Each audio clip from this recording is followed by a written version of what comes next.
दरवर्षीप्रमाणे मलंगड यात्रा हजारो यात्रेकरू आज या ठिकाणी आलेत। मी त्यांचं स्वागत करतो।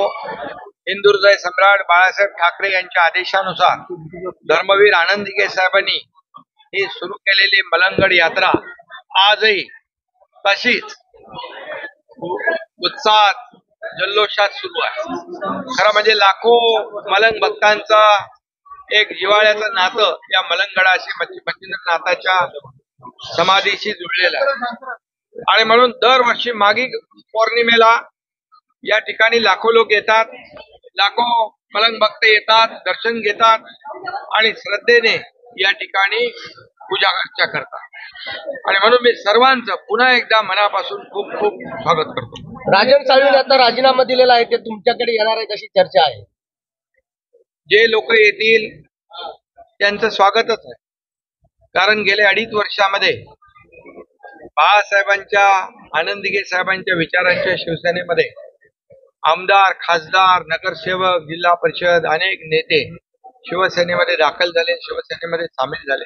त्यांना बाळासाहेबांच्या विचारांची शिवसेना पुढे न्यायची आहे, वाढवायची आहे आणि म्हणून बाळासाहेबांच्या विचाराने आम्ही सरकार स्थापन केलं। 2.5 वर्ष जे काम केलं ते लोकांना माहित आहे आणि म्हणून जो विश्वास लोक दाखवतायत कामावर, हे काम करणारं सरकार आहे, घरी बसणारं सरकार नाही।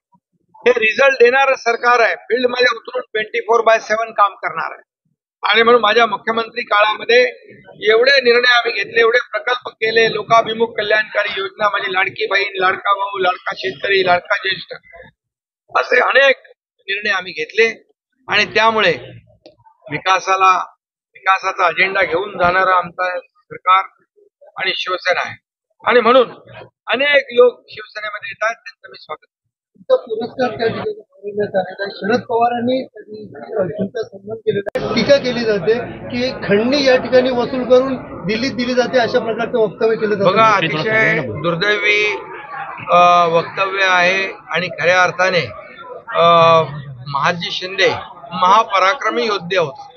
अटक से कटक तक दिल्लीच्या तख्तावर त्यांनी आपल्या हिंदुत्वाचा, आपल्या छत्रपती शिवाजी महाराजांचा भगवा झेंडा डौलाने फडकवला। त्या महापराक्रमी महादजी शिंदे यांच्या नावाचा राष्ट्रगौरव पुरस्कार माझ्यासारख्या कार्यकर्त्याला दिला, हे माझा भाग्य आहे। पण हे सर्व जे विरोधक आहेत त्यांच्या पोटदुखी उठलेली आहे, पोटसूळ उठलेला आहे आणि या पोटदुखी द्वेषाने पछाडलेले आहेत। या द्वेषामध्ये ते काय बोलतात तेही त्यांना कळत नाही। महादजी शिंदे यांचा अपमान केलाय, एका महापराक्रमी योद्ध्याचा अपमान केलाय, त्याचबरोबर या ठिकाणी साहित्यिकांना देखील दलाल म्हटलंय। या तमाम जे दिल्लीमध्ये अखिल भारतीय मराठी साहित्य संमेलन होत आहे, या साहित्यिकांचा देखील अपमान केलाय दलाल म्हणून आणि त्याचबरोबर या देशाचे ज्येष्ठ नेते शरद पवार साहेबांचाही अपमान केलाय। राजकारणा पलीकडेही जाऊन काही नाती जपायची असतात, संबंध जोडायचे असतात, हे पवार साहेबांनी दाखवून दिलं आणि मी देखील माझ्या 2.5 वर्षाच्या कारकिर्दीत काय, माझ्या 10 वर्षाच्या मंत्रिपदाच्या कारकिर्दीत, 40 वर्षाच्या माझ्या सामाजिक कारकिर्दीमध्ये मी कधीही राजकारणाच्या कक्षेमध्ये बांधून स्वतःला घेतलं नाही। मी राजकारणाच्या पलीकडे मैत्रीही जपली, संबंधही जपले आणि म्हणून तर या राज्याचा मी मुख्यमंत्री होऊ शकलो आणि म्हणून जे आज आरोप करतायत, जे दोष देत आहेत, जे लोकांचा अपमान करतायत, या सर्व लोकांना या महाराष्ट्रातली जनता धडा शिकवेल। विधानसभेत तर त्यांचे 4 मुंड्या चित केलं, जसं पानिपतची लढाई तिकडे केली महादजी शिंदेंनी, तसं या महाराष्ट्रातल्या माझ्या लाडक्या बहिणी, लाडके शेतकरी, लाडके भाऊ सगळ्यांनी या विरोधकांचं पानिपत केलं। अरे त्यांना विरोधी पक्ष नेते एवढी संख्या पण नाही दिली तरी सुधरत नाहीत आणि आता असेच ते बोलत राहिले तर येणाऱ्या स्थानिक स्वराज्य संस्था निवडणुकांमध्ये त्यांचा सोपळा साफ होईल, 4 मुंड्या चित होतील।